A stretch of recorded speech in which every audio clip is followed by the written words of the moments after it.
to teach last year. Right before the door closed in India, I got back in the United States, just slid back under the gate before they closed the door. Taught the book of Revelation January of last year, and very important. I love the book of Revelation anyway, but many of the men who had actually been preaching for as long as 25 years had never studied the book of Revelation. As a matter of fact, it was kind of a closed book because they didn't really understand. I'm not saying I understand. I don't think anybody would say they totally understand everything, but it is one of the most beautiful books of the Bible.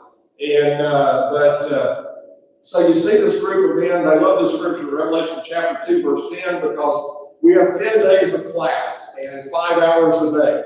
And so they love to quote the scripture about having tribulation for 10 days. But you see all the men gathered there in the picture. You also see a videographer because all this class, we put it on tape, and it was made into CDs, and now it's distributed among the brothers, and the brothers are teaching the book of Revelation now in India. One of the men that you see right down in the front on the far right, bald-headed man, good, a wonderful brother, a friend of mine. His name is Chami. He died just a couple of months ago from COVID, because COVID has really hit India in a very hard, very difficult way. After we came out from the class, everybody wanted their pictures taken. I'm in the t-shirt business, and so I said, why don't we get t-shirts for everybody, and we'll put across them more than conquerors. And then that'll cause people to come up to you and say, what does it mean, more than conquerors? And so you can use that for a lead into a Bible study. So they were really excited about that. And so they went out to get the shirts. Well, they got golf shirts, which are, they have buttons down the front, down the right ear. And so they printed the message down here. So the message, more than conquerors, is printed across the belly of everybody's shirts. They came in and they said, you want one, brother? I said, no, it's okay. I said, so you guys are kind of getting big. I said, you're the more than conquerors. But anyway, we did as workers together with him, beseech you also that you receive not the grace of God in vain. I really consider it a privilege. I believe that I work with some of the greatest men, some of the greatest evangelists, some of the greatest servants of God in all of the world. And I consider it a great privilege. Now, if you look around, in that, check that off that page. If you look around in that picture, you can find me. I'm actually sitting in the middle of the crowd. And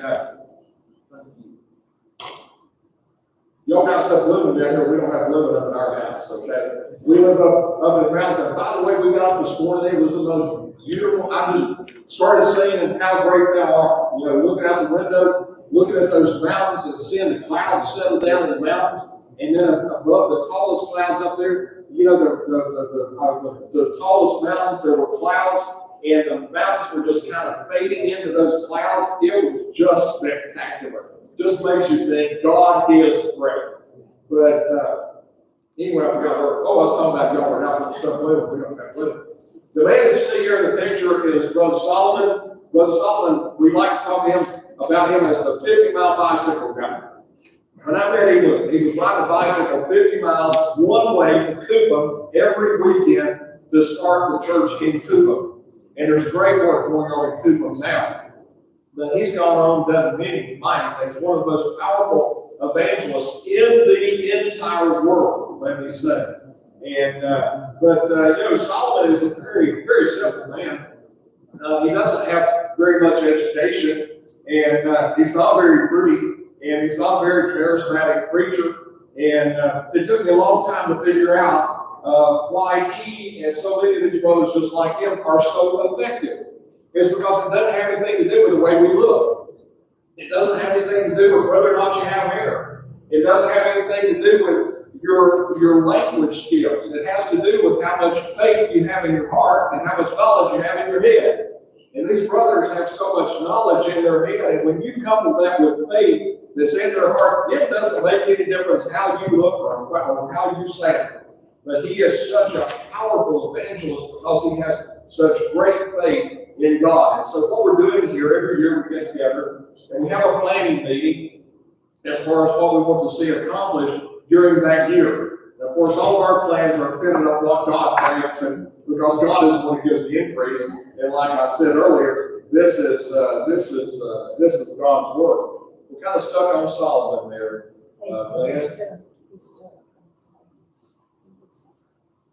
I mean, I like softball, but it's not bad. We're ready to go. We do have, and every year we set goals as far as how many souls we want to see baptized during that year. Again, as I said, that depends on God and Him giving the increase. We also set goals as far as how many congregations that we want to be started during the course of that year. It's a very exciting time when we get together with men. We actually wind up, it's almost like a bartering or a negotiation, because I start out with a high number of souls that I think can be won that year. Their number's a little bit lower, and we keep going back and forth until we finally arrive at a particular number. And, when the pandemic hit last year, as a matter of fact, there was just a few months after this, and when that pandemic hit, I thought this is not going to work. We're not going to be able to hit our goal this year. Hold me a little faith. I was on the phone with brothers, and they were telling me about the numbers of baptisms that they had, and they said, "Brother, we're still on target. We're going to be able to meet the goal." And I said, "Oh, I had thrown the goal out the window. I really had no idea that we were going to be able to reach that goal."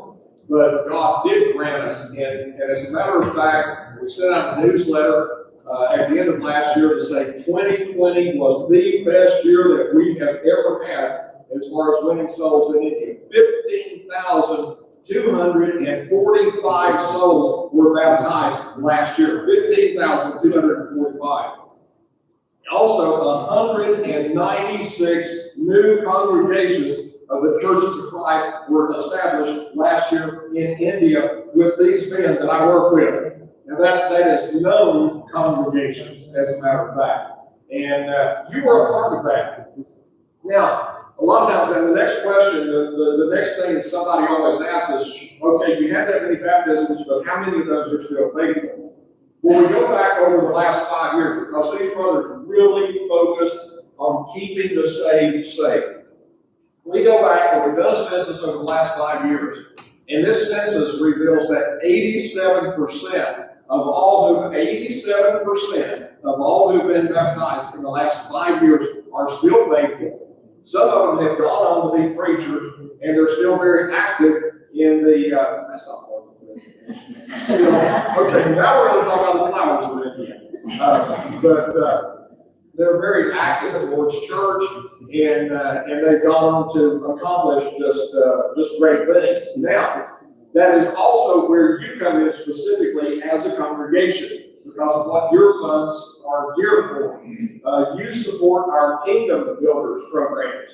The Kingdom Builders programs, there we go. The Kingdom Builders programs are programs that when men start new congregations for 2 years, they take 3 or 4 men in that congregation who are leaders, and they put them into classes for 2 years. So you're helping to support that. Part of that 87% number is because of what you are doing. I hope you feel good about that. So Solomon, let me go back and pick up. I was talking about Solomon a few minutes ago, the 50-mile bicycle guy.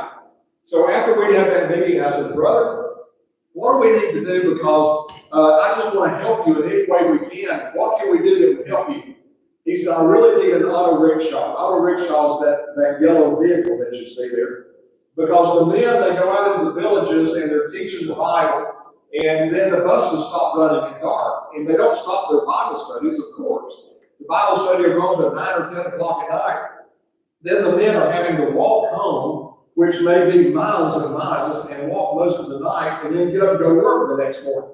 And they said, if we had an auto rickshaw so they could call, and we could just go out and pick them up. And not only that, if we had an auto rickshaw, then when people are ready to be baptized, we can go pick up the preacher, pick up the people to take them to the place to be baptized. It would be so helpful. And I thought, you're right, that would be a wonderful thing. But I said to him, I said, I agree with you. I said, I think this is a good idea. But what about a little van? You know, for the same amount of money, for $5,000, we can buy a little van too. And I thought I was so smart. And he said to me, he said, stood there for a minute, he said, "Brother, I'm sorry," but he said, "We can only put 12 men in a van, but we can put 21 men on an auto rickshaw." What was I thinking about? And so now they have this auto rickshaw. It's the Church of Christ across the front of it. During the pandemic, when everything was closed down, it was a wonderful tool. During the pandemic, when everything was closed down, Solomon was very widespread. The police were out on the streets. They would beat you. They would arrest you. They would impound your vehicles if they caught you out on the street. And Solomon and his men went and bought cookies and bottled water and took it to the police on the streets. And they were giving it to the police. And so the police, after a little bit of time, said, you know what, you guys are doing a good job. We really appreciate what you're doing. You just go and do your work. And if anybody gives you any trouble, you come to us. So we have our own bodyguards. And nobody else was running around on the street. The only thing that was running around on the street was that little Church of Christ auto rickshaw, buzzing from policeman to policeman. But so here are those numbers again. The top number is the one that's really the most important. 109,890 per. Now, from our standpoint, that's the most important because that's what God tells us to do. He tells us to go and sow the seed. And so almost 110,000 people heard the truth through Bible studies last year. Of those, as I said a while ago, 15,245 were baptized, 196 new congregations. And so that's why one of the reasons that we can say 2020 was the best year that we have ever had. And I know that there are a lot of people who have suffered very much. We have leadership classes building up to last year. The man that you see in the top picture on the left in the pink shirt is Brother Stevenson. He just got out of the hospital. Didn't think he was going to make it. You know, usually when somebody gets to the point of being in ICU and they get on a ventilator, many times they don't come back. And especially in India, we couldn't get them into a hospital. The hospitals are full. You can't get a bed in the hospital. We did have a brother who had a contact and managed to get him in, and then we couldn't get him into ICU when he needed to get into ICU. It was a very difficult thing, but Stevenson is back home now, and I'm so thankful because this man also is one of the most powerful evangelists. We started a school of preaching with him. It's been about 20 years ago, and now if you put down a pen and you go out 50 miles and draw a circle around Barcode, there are 250 congregations of the churches of Christ in that circle. That's the truth. Isn't that just incredible? It's amazing, isn't it? But anyway, I taught leadership classes, and those classes came in very handy because of the pandemic last year and because of us not being able to be there too. I've been telling you for a long time, you know, we're getting old. We probably only have about 30 more years of tread left on us. And so you guys are going to have to step up and you're going to have to do this on your own. And so last year was a good opportunity because we were not able to be there. It was a good opportunity for them to do that. And they did a remarkable job. So people were starving to death. In India, they just locked down. And in a country where people live from one day to the next, they don't even have refrigerators. Every day they go to the meat market to get the meat that they're going to eat for that day. But the country just went into complete lockdown. And there were people starving to death, literally starving to death. So I said to the brothers, I said, what do we need to do? And so they said, we have 5,000 families. If there's any way we could feed these 5,000 families for just 2 weeks, we really, that would make a tremendous impact. And I said, so how much does it cost to feed a family for 2 weeks? They said $27. I thought, wow, that's $27. But when you put 5,000 to $27, it comes up to $130,000. And so I checked with my elders. The elders said, let's go for it. And so within 3 days, we had 135,000 people in this congregation helped with that. We gave money for that.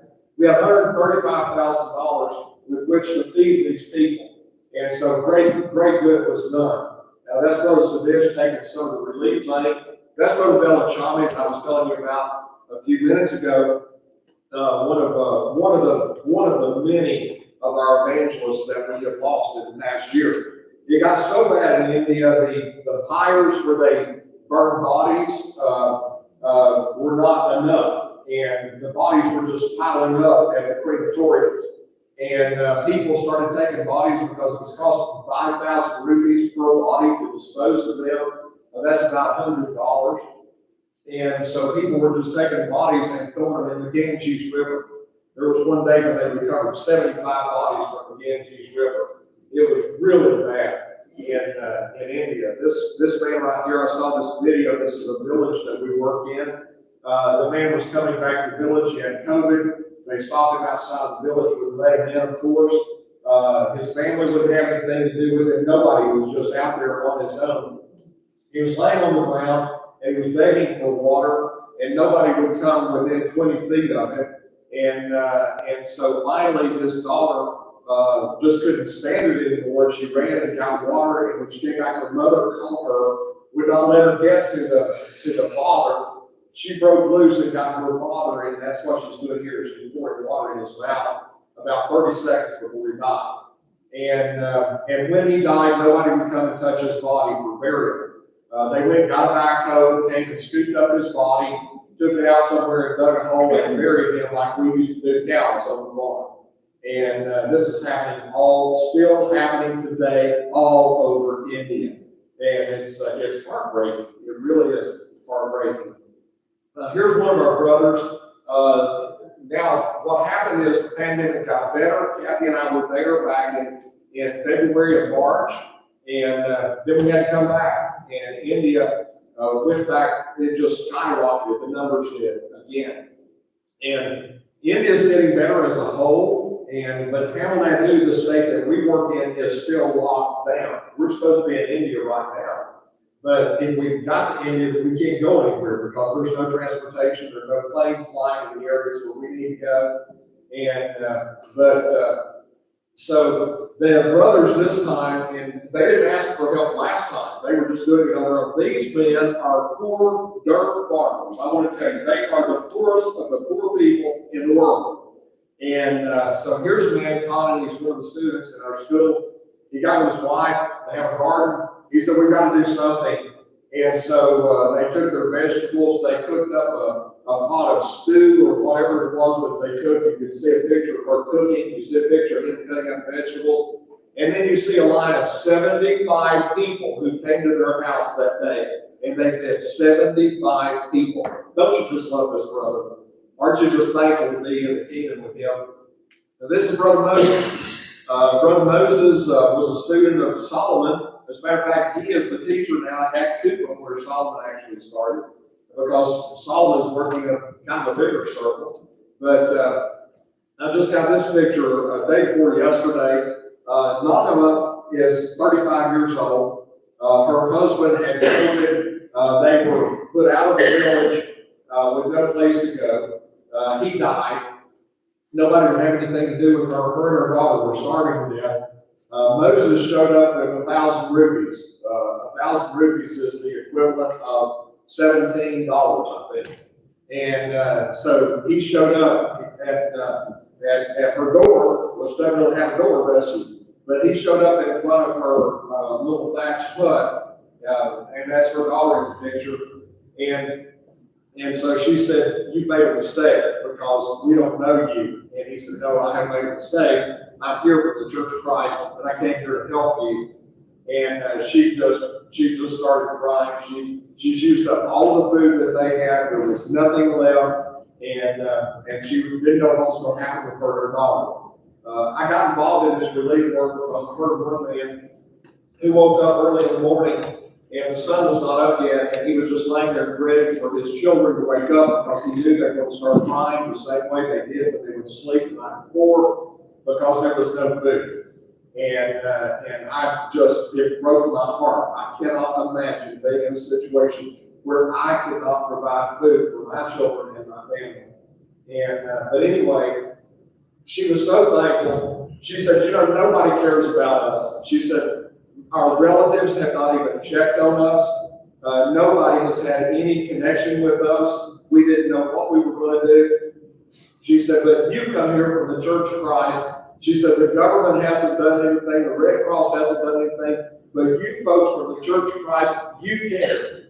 And so she said, just as quick as I can, I want to be in worship service, and God got the glory for it, and every bit of this, everything that everybody's doing is being done for His glory. This is Aligar.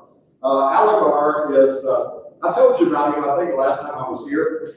He is the most zealous man. He's been beaten so many times for the faith, and he just keeps on going. And but Algar, he doesn't have any money, but when somebody needs something, he can't help it. He's got to get there. Last year, the story I was telling you is when he'd gone into a village and they beat him and took away his Bible and chased him out of the village. And then that night, 40 people in the village got diarrhea. And so the village elders decided that they thought that the problem was that they had chased this man of God out of the village. So they went and got him and brought him back and gave him his Bible, and he got him and preached. They baptized 6 people that day. And this is Algar's life. But anyway, he had COVID. He was COVID positive. And people were calling him because they were starving. And he was very sick in this picture. And I'm not advocating anybody going out having COVID, to help somebody, but if they're going to starve to death anyway. And so there's Algar, the man in the white shirt. I love that brother. He was a barber, and he just gave up his barber shop because he'd run off all his customers. Because every time somebody sit down in his chair for him to cut their hair, he would start teaching them the gospel. And so they all quit coming to it. And so he just took his scissors and started going from shade tree to shade tree in villages, cutting people's hair and teaching the gospel. I work with some incredible men. I want to tell you, you are helping some incredible men. Our kingdom is a compassionate kingdom. Brother Nomley here went to this house. The lady in the background with the baby just started crying because she didn't have milk for her baby. Didn't know what she was going to do. And also, as I said before, everything we do, we're sure that God gets the glory for that. This verse, Mark chapter 9, verse 41, for whosoever shall give you a cup of water to drink in my name, because you belong to Christ. It's not enough just to give somebody. If you're going to cook somebody a meatloaf, get glory for God for that meatloaf. Tell when somebody says, "Oh, man, you're so sweet." Well, it's Jesus Christ's compassion inside of me. I'm a member of the Jericho Church of Christ. That's why I made you this meatloaf. Get glory for God for that instead of taking it for yourself. And so that's what the brothers have done with all of the funds. They're sitting here in the middle of the floor having a Bible study. Family ODS. These are kingdom builders men. These are men that you support. And in the Kingdom Builders program, we started what we call Open Bible School during the pandemic, where in the villages, they would take one house, invite neighbors over, and our brothers were going 2 times a week for a month and having Bible studies in that house. And it was people that we could actually help. From that, 3,436 souls were baptized into Christ because God got the glory for the things that were being done, and the people appreciated that. And that's the way it's supposed to be. That's the way God set up for it to be. Here's a man who's a leper. He is a leper. We have still have lepers in India. You see his toes are gone, his fingers are gone. Many of the lepers were starving to death because the lepers survived on the pocket change that people have left over. And during the pandemic, because of the pandemic, nobody was giving anything to anybody. And so a lot of these people were just starving to death. And so you see here one of the men, he was able to help. And I love the scripture in Mark 1:41 because it says that Jesus came to that leper and he touched him. And I wonder how many times that leper in Mark chapter 1, how long it had been since that man had been touched by anyone, because you could not have any contact with anybody. You had to put your hand over your lip and say, unclean, unclean, so no one would come close to you. Human touch is important. We learned that last year, didn't we? Man, this bumping stuff with our elbows, that doesn't cut it, I want to hug my brothers and sisters. I love them and I miss them. And, but anyway, also, persecution has really turned up in India. Here's one of the brothers who was persecuted pretty badly during the relief work. He went into Medinapalli on his motorcycle to give money to some widows. And some of the radical Hindus caught him outside of Medinapalli and said, "We want money for ourselves." And they said, "You can't have this." He said, "This is for the widows." And so they beat him, got him on the ground, kicked him, broke, I don't know how many ribs, broke other bones, stole his motorcycle, stole his money, and this is him in hospital. And, people come to me and they say, I want to buy that guy another motorcycle. And there may be some here that are thinking, I want to buy that guy another motorcycle. Get in line. Because in the Lord's kingdom, there's probably been a dozen people that wanted that guy to have his motorcycle. And so that was done last year. He didn't know about it. Somebody just showed up with a motorcycle just like the one that he had stolen away from him. He had no hopes that it would ever be back again. Anyway, these brothers, one time Solomon had baptized a man and parked his motorcycle up by the road in this village. They went down to the pond to baptize this couple. When he came back, his motorcycle was gone. And so they went to the police. The police said, we don't know anything about it. Because when you don't have police protection, it is a very sad situation. These brothers have no protection because they're Christians. And the police department are Hindus. And most of the time when somebody does something, it's a relative, and so nothing gets done. And so I said to Solomon, brother, we're going to go to that police department. We're going to make a stink about this. You are going to get your motorcycle back. And I kept on all day, just saying, we're going to get that. We're going to go find that. And Solomon wasn't saying much. Finally, at the end of the day, he said, brother, just back up. He said, I'm trying to start a congregation in that city. And he said, if you go down there and you start stirring up a fuss, you're going to damage my chances of converting souls in that city. Just drop it. He just gave up. You know how valuable a motorcycle is to a man in India? And I thought, he's right. There again, if you want to buy a motorcycle for Solomon, you have it in line because we've heard that story and everybody wanted to see to it that he did get his motorcycle. He's got an auto rickshaw now too. That's what happens when you get up a motorcycle. God blesses you with an auto rickshaw. But these men are self-supported evangelists. All the men that we train in our schools, we teach them their profession so they don't have foreign support. And a lot of times men will come to me and they'll say, brother, if I just had support, I could do so much more. And I say, you're probably right. So why don't pay attention to that? You're probably right. But what you need to do is you need to go start more congregations because your support needs to come from India and not from foreign source. The man that you see here in the picture was a convicted murderer. He was in prison for 12 years. And I don't know if I got out, but they let him out after 12 years. And nobody would have anything to do with it. Stevenson, the guy you saw on the pink shirt, Stevenson befriended him, converted him, put him into school of preaching. This man now has 2 thriving congregations in India.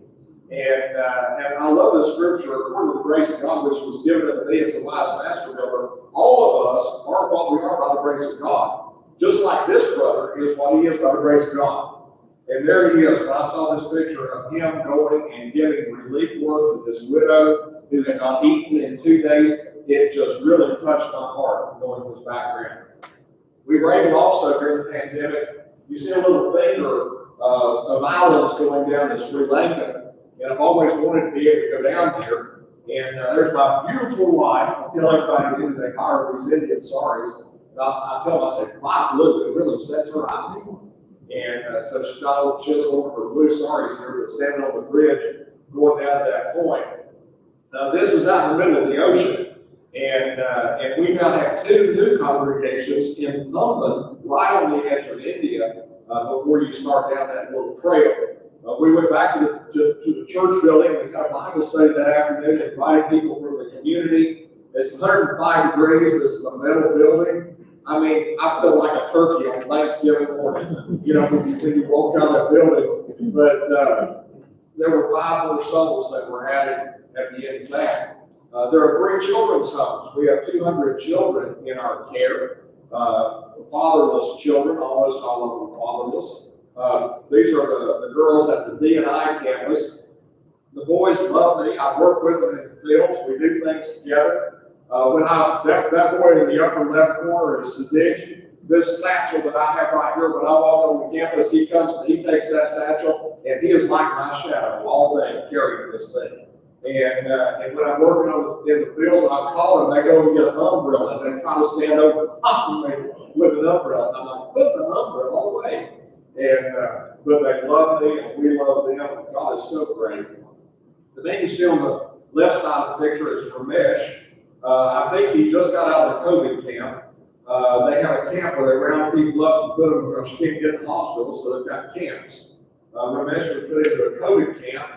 Ramesh, when he was 14 or 15 years old, his parents died. He had two younger brothers. He dropped out of school, went to work so he could take care of his brothers. There was nobody else. And then eventually they got to our campus and we took care of them and raised them. So the picture that you see, Ramesh is standing on the left. His brother, Severaj, is standing in front of him. Severaj is getting married to Nithya, the little girl there, which looks like a little girl, but she's 20-something years old, wearing the orange. And so we were just delighted. This is inside of mine and Kathy's apartment, young folks, when you get ready to go to India. This was one of our cooks, along with one of our house mothers preparing vegetables. The house mothers also work in the fields. It's really important. It really helps keep the gossip down too. But working out in the fields, these are our new solar panels we bought last year for the Devon campus. These paid for themselves in 1 year. So when I was there this past year, we ordered solar panels for the other two campuses as well. We're getting ready to leave India in March. The day before we left, there was a knock at the door. We went to the door, and there was John. And John had been brought by the brothers. He has no idea. We see kids like this all the time. When they come, they're so insecure. They don't know who's going to feed them. They don't know who's going to love them. They don't know if they're going to be abused. They don't know what their future is going to be like. They don't realize how wonderful their future can be because they're going to grow up in God's kingdom. They're going to get married someday, have a good, strong Christian family, wind up, going to heaven at the end of life. This is the greatest place you can be when you show up as one of these kids. And so anyway, I was thinking about that when John showed up, a little bit apprehensive and with his smile. And when we see him, when we go back, Lord willing, within the next month, we're going to see the biggest smile on this boy's face because that's the way it always goes. God is so great to take care of us. Then shall the king say unto him on his right hand, Come, you blessed of my Father, inherit the kingdom prepared for you from the foundation of the world. Aren't you thankful to be a part of God's kingdom, to be a part of these brothers, and for all of us? We just love you guys, and we're so thankful for you.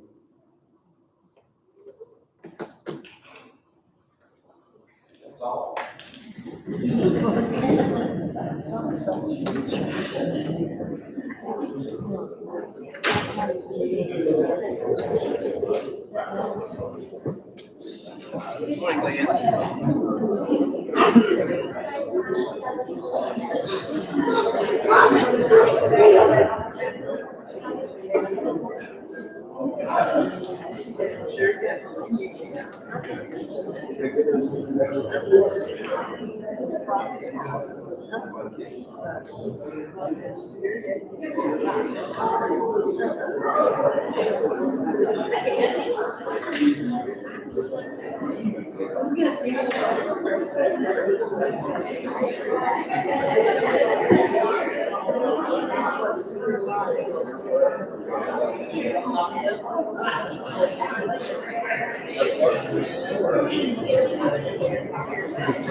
It's Baba. Oh, maybe she didn't see that. Well, yeah, she did. I mean, at high school, I